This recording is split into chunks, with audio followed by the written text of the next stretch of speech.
Once again, good morning to everyone. I welcome you all in this YouTube channel Excellence English Classes. उम्मीद करता हूँ कि सभी अपने अपने घर पे स्वस्थ होंगे, अच्छे होंगे और यही उम्मीद हमेशा बरकरार रहेगी। आज हम स्टार्ट करेंगे part 2 of explanation of the chapter Fritz by Satyajit Ray. And till now in part 1 we have seen that Shankar and Jayanto, both the friends, have visited Bundi and they have visited the city also, and they have seen the fort from distance. When they return in the garden, then Jayanto remembers about the Devdar tree. And now we are moving forward from this part to another part. और यहाँ से हम उस देवदार tree की बात करते हैं। तो शंकर ने जयंतो से ये पूछा था कि वो देवदार ट्री के बारे में तुम्हें क्यों याद आया, तो वो आगे एक्सप्लेन करना चाहता है। तो उसने कहा something had brought me near the tree. तो उसने कहा कि किसी चीज़ की वजह से मैं उस पेड़ के पास पहुंच गया। I had done something here a European. कहता है कि शायद मुझे थोड़ा थोड़ा कुछ याद आ रहा है कि मैंने इस पेड़ के नीचे कुछ किया था, और जिस चीज़ की वजह से मुझे याद आई है वो एक यूरोपियन था। तो शंकर ने चौंक कर पूछा यूरोपियन? तो उसने जयंतो ने कहा no I can't recall anything at all. तो उसने कहा कि नहीं नहीं, मुझे अभी कुछ याद ही नहीं आ रहा है कौन था कौन नहीं था, किसकी वजह से मुझे उसकी याद आ रही है या उस पेड़ के बारे में सोचा। Memory is a strange business. तो उसने कहा कि याददाश्त भी, ये यादें भी बड़ी अजीब होती हैं, बड़ी अजीब चीज़ होती हैं, कहाँ से कहाँ इंसान को ले जाती हैं। तो जयंतो ने ये बात कहकर टाल दिया। They had a good cook in the circuit house.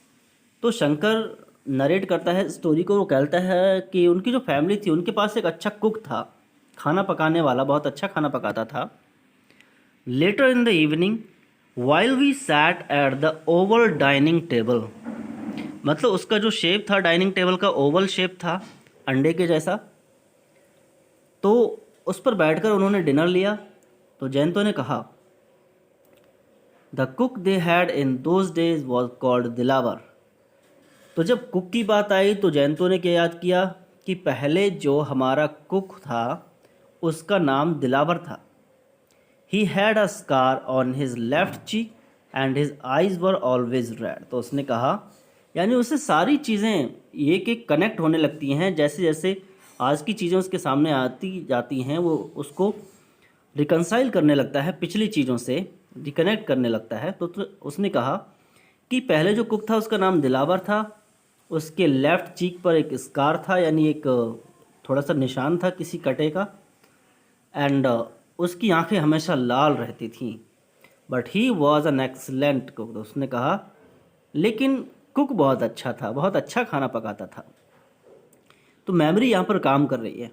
Okay, Jayanto's memories began returning one by one soon after dinner when we went back to the drawing room. और खाना खाने के बाद, डिनर करने के बाद जब वो लोग ड्राइंग रूम में गए तो जयंतो की मेमोरी एक एक करके वापस लौटने लगती हैं, वो सारी चीज़ें अपनी चाइल्डहुड की याद करने लगता है। He could recall where his father use to sit and smoke a cheroot, where his mother use to knit and what magazines lay on the table. यानी उसे सारी चीज़ें याद होने लगी कि उसके फादर कहाँ बैठकर चिरूट पीते थे, यानी वो एक अलग टाइप का सिगरेट जैसा सिगार टाइप का होता है, और उसकी माताजी बाहर धूप में बैठकर स्वेटर बुना करती थीं, और सामने जो टेबल रहती थी, टेबल पर कौन कौन सी मैगज़ीन या न्यूज़पेपर रहते थे पड़े हुए, वो सारी बातें उसे याद आने लगती हैं। And slowly in bits and pieces he recalled the whole business about his doll. In bits and pieces यानी थोड़ा थोड़ा करके, धीरे धीरे उसे डॉल के बारे में सारी चीज़ें याद आने लगीं, जिस डॉल की बात वो करने वाला था, फ्रिड्स की बात। It was not the usual kind of doll little girls play with. तो वो क्या कहता है कि ये कोई ऐसी डॉल नहीं थी, एक नॉर्मल सी डॉल जिससे लड़कियां खेलती हैं बचपन में, गुड्डा गुड़िया वाला खेल, तो वैसी डॉल नहीं थी। One of Janto's uncles had brought for him from Switzerland a 12-inch long figure of an old man. तो ये उन खिलौनों में से एक था जो जैंतो के अंकल स्विट्ज़रलैंड से लेकर आए थे उसके लिए। 12 इंच लॉन्ग फिगर थी, 12 इंच लंबी एक फिगर, यानी उसका जो साइज़ था इतना था। Dressed in traditional Swiss style, तो स्विट्ज़रलैंड के लोग जैसे ड्रेसिंग स्टाइल होता है उनका, मतलब एक डिफरेंट टाइप का पैंट एंड शर्ट और उसके ऊपर टाई लगाना, तो एक ट्रेडिशनल स्टाइल में कपड़े पहना हुआ था वो doll. Apparently it was very life like, apparently मतलब ऑब्वियसली, क्लियरली, ये बिल्कुल लाइफ लाइक दिखता था, बहुत ऐसा लगता था कि मानो इसमें जान है, ये बातें करता है। Although it was not mechanised, it was possible to bend and twist its limbs. ये मैकेनाइज्ड नहीं था कि उसमें डॉल में कोई भी मशीन नहीं थी, फिर भी इसके हाथ पैर हिलते थे। Its face had a smile on it and on its head it wore a Swiss cap with a little yellow feather sticking out from it. And इसके फेस पर एक स्माइल जैसी रहती थी और इसके हेड पर एक स्विस कैप होती थी जिसमें एक लिटिल येलो कलर का फैदर रहता था, उसमें लगा हुआ पंख। Its cloth specially in their little details were perfect, belt, buttons, pockets, collars, socks, यानी उसके जितना भी क्लॉथिंग्स था, जितने भी कपड़े थे, एकदम परफेक्टली फिटेड थे। There were even little buckles on the shoes, उसके शूज़ पर भी छोटे छोटे शूज़ थे, फिर भी उन छोटे छोटे शूज़ में बकल्स थे।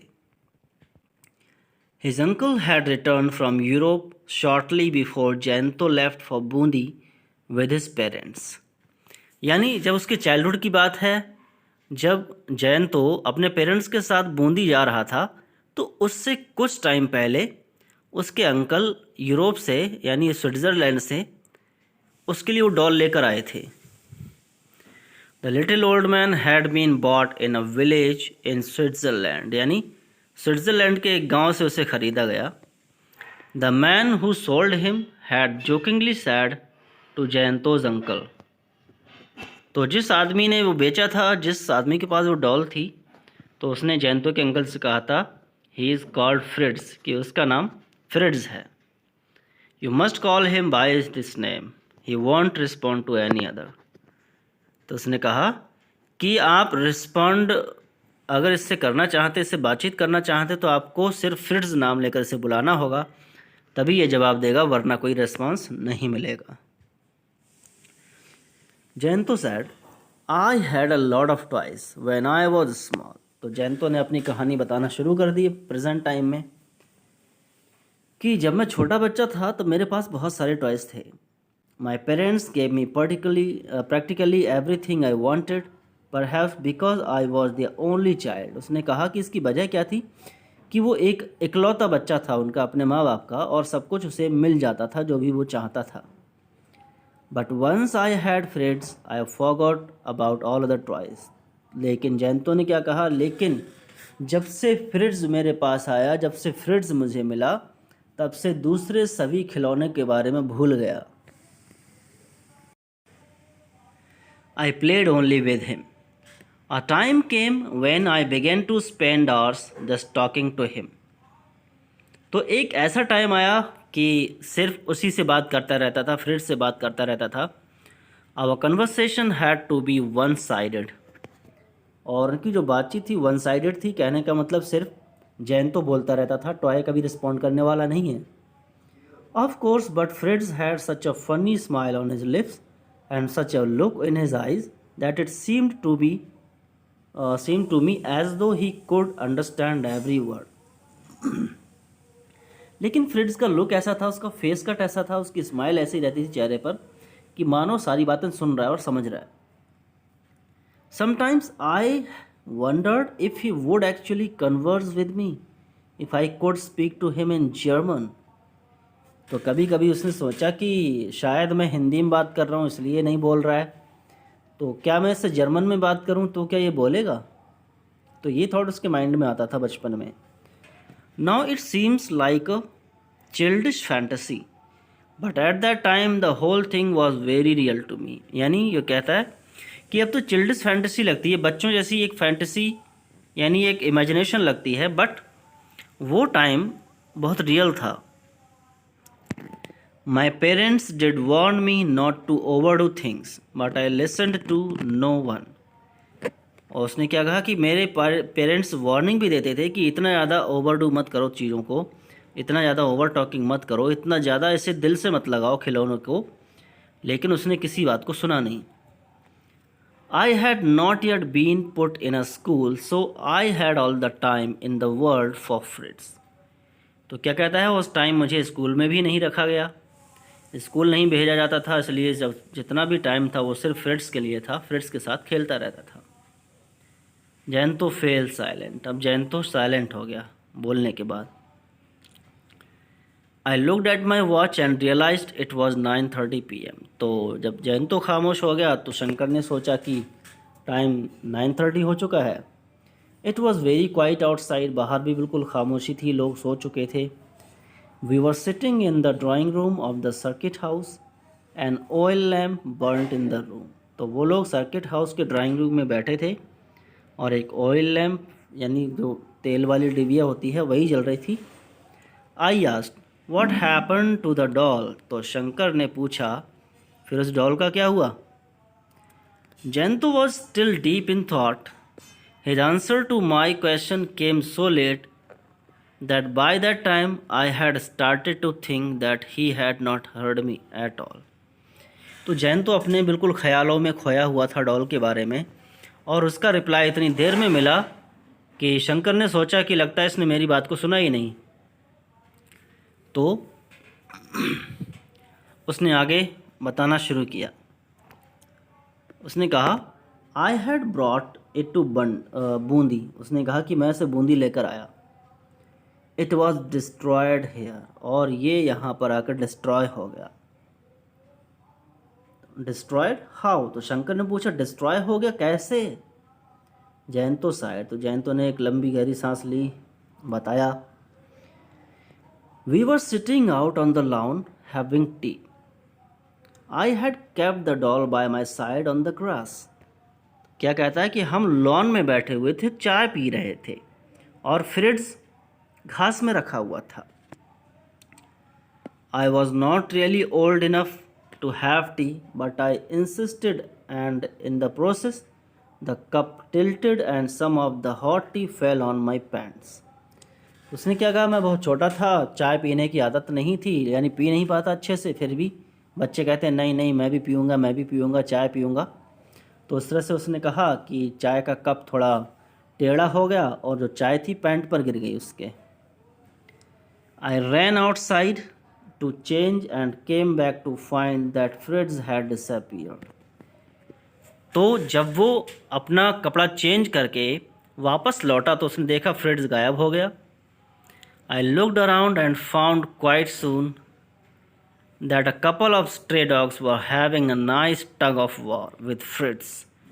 तो जब देखता है कि बहुत सारे आवारा कुत्ते इधर उधर घूम रहे हैं और वो डॉल के साथ टग ऑफ वॉर खेल रहे हैं। जैसे कुत्ते होते हैं, किसी भी चीज़ को, टॉय को देख लेते हैं, कपड़े किसी चीज़ को, वो उसके साथ खेलते रहते हैं, नोचते खींचते रहते हैं, चाहे भले ही उन्हें पन्नी मिल जाए। Although he didn't actually come apart, यानी इतनी ज़्यादा चीर फाड़ तो नहीं हुई, ज़्यादा अलग नहीं हुआ। His face was battered beyond recognition and his clothes were torn. लेकिन उसका चेहरा बिल्कुल बेकार हो गया, उसके कपड़े फट गए। In other words, Fritz did not exist for me anymore. He was dead. तो जयंतो ने बताया कि साफ साफ शब्दों में मैं कहूँ तो बस ये कहना चाहता हूँ कि जयंतो अब मेरे लिए रहा ही नहीं, जयंतो ख़त्म हो गया। कि जब उसका चेहरा ही नहीं रहा तो किससे बात करेंगे। And then Jayanto's story intrigued me. Intrigued मतलब उसको क्यूरियस कर दिया शंकर को। तो जयंतो की स्टोरी से शंकर और क्यूरियस हो गया और आगे देखते हैं क्या होता है। तो शंकर ने अपने मन में सोचा What could possibly happen after that? यानी उसके बाद हुआ क्या होगा, क्या हुआ होगा आखिर। I arranged his funeral, that's all. तो उसने कहा कि मैंने उसका फ्यूनरल किया, बस यही कुछ किया। मीनिंग, तो मीनिंग उसने पूछा कहने का मतलब क्या है तुम्हारा, एक डॉल का फ्यूनरल किया तुमने। तो बताता है आई बरीड हिम अंडर दैट देवदार ट्री। कहता है देवदार पेड़ की मुझे इसीलिए याद आई थी कि मैंने उसको देवदार पेड़ के नीचे दफन किया था। I had wanted to make a coffin. मैंने कॉफिन की बात की थी बनाने के लिए। Fritz was after all a European, क्योंकि फ्रिट्ज था यूरोपियन था, यूरोप से आया था। But I could find nothing, not even a little box, so in the end I buried him just like that. तो उसने क्या कहा कि कुछ भी बन ही नहीं पाया, ना कोई बॉक्स बना, ना कोई कॉफिन, तो उसको ऐसे ही बरी कर दिया ज़मीन में। At last the mystery of the देवदार ट्री वॉज सॉल्व। यानी देवदार पेड़ की जो मिस्ट्री थी वो सॉल्व हो गई। क्यों देवदार की उसे क्यों याद आई, क्यों उसने देवदार को मिस किया। Next, we went to bed at around 10।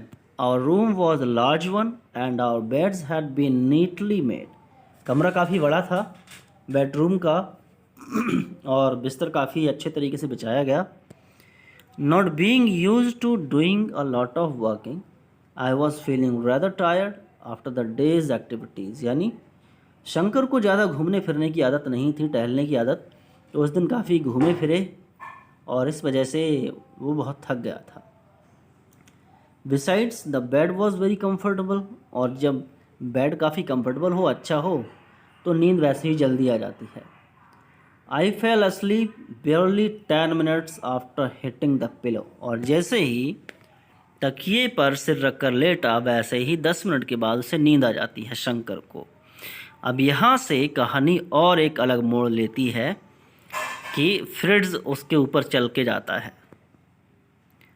A slight noise woke me a little letter. तो शंकर कहता है कि थोड़ी सी देर के बाद मैंने कुछ आवाज़ें सुनी और जाग गया।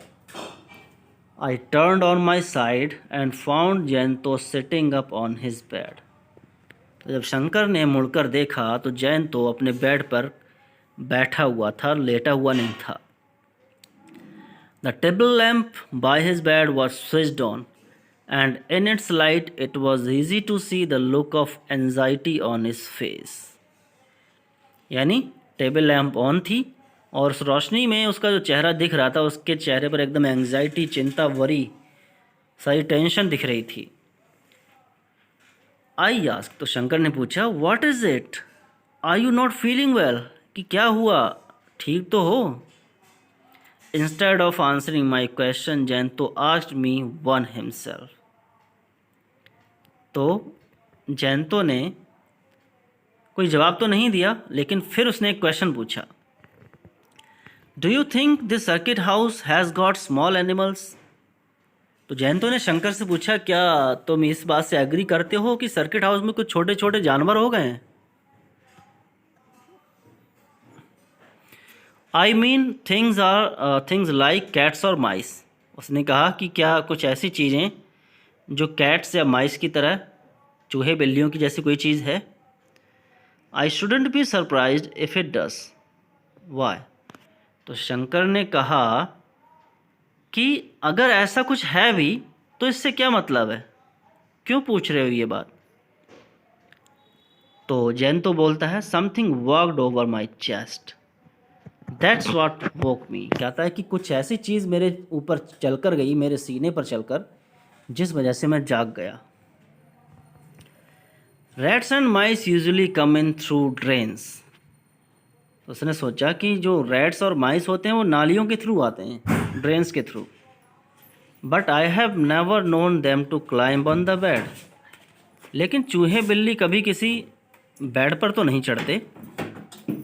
This is the second time I have woken up actually. तो कहता है ये दूसरी बार हुआ है जब मैं जागा हूँ, पहली बार तो मैंने कुछ कहा ही नहीं, ना कुछ बोला। The first time I had heard a shuffling noise near the window. कहता पहली बार सिर्फ विंडो के पास में एक शफलिंग नॉइज़ को सुना था, यानी कुछ फुसफुसाती हुई आवाज़ को सुना था विंडो के पास। तो शंकर क्या कहता है, oh if it was near the window it is more likely to be a cat. तो उसने कहा कि अगर ये विंडो के पास सुनी तुमने आवाज़ तो ज़रूर हो सकता है कोई कैट हो। तो आगे कंटिन्यू करेंगे हम पार्ट 3 नेक्स्ट डे। आज के लिए इतना ही। रिक्वेस्ट आपसे यही है, चैनल को सब्सक्राइब कर लीजिए, बेल आइकन को प्रेस करिए, फ्रेंड्स के साथ शेयर करिए चैनल को ज़्यादा से ज़्यादा। Thanks for watching, have a wonderful day.